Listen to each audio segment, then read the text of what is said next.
การមកជាមនុស្សយកចិត្តទុកដាក់ជាមួយមនុស្សជុំវិញខ្លួនជួយយកអាសាគេខ្លាចចិត្តគេជួយគេទាំងកម្លាំងកាយទាំងកម្លាំងចិត្តទាំងថវិកាខ្លាចគេពិបាកខ្លាចគេអន់ចិត្តចូលចិត្តធ្វើឲ្យគេសប្បាយឬគេមានបញ្ហាអត់បានពិបាកចិត្តណែនទ្រូងរកវិធីជួយសំបីការងារមិនថាធ្ងន់ស្រាលខ្ញុំធ្វើទាំងអស់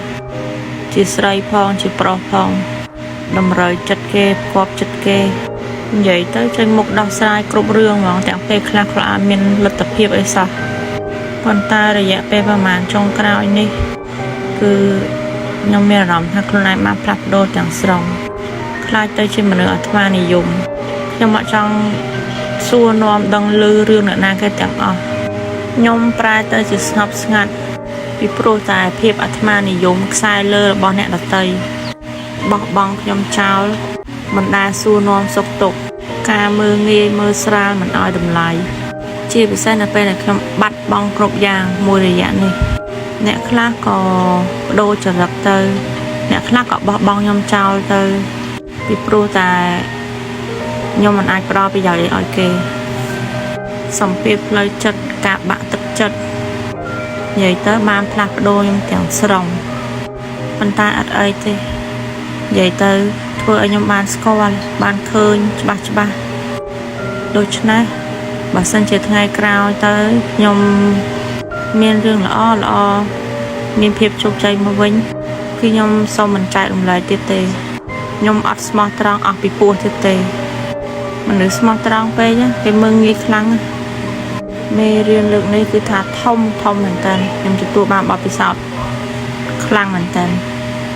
ហើយវីដេអូនេះខ្ញុំធ្វើមុនឆ្លងឆ្នាំថ្មីតែប្រហែលថ្ងៃទេដូច្នេះហើយទោះអារម្មណ៍ខ្ញុំយ៉ាងម៉េចទោះស្ថានភាពខ្ញុំយ៉ាងម៉េច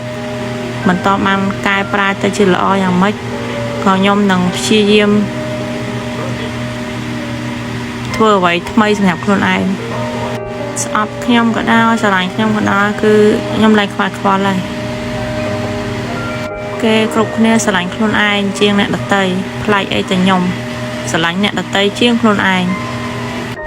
តែតែខកចិត្តរហូតដូច្នេះខ្ញុំឈប់ហើយឈប់ធ្វើខ្លួនឯងខកចិត្តទៀតហើយ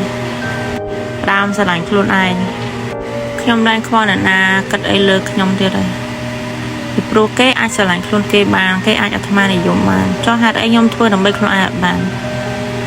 ចង់ឲ្យខ្ញុំត្រូវធ្វើដើម្បីខ្លួនឯងអរគុណឆ្នាំ2023ដែលឲ្យខ្ញុំបាត់បង់គ្រប់យ៉ាងប៉ុន្តែក៏ខ្ញុំអាចស្គាល់ស្ទើរតែគ្រប់យ៉ាង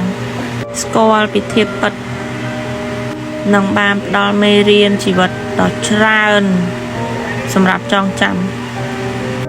Welcome ឆ្នាំ2024ហើយខ្ញុំចាស់ពីមុនអត់មានទៀតទេមានតែខ្ញុំថ្មី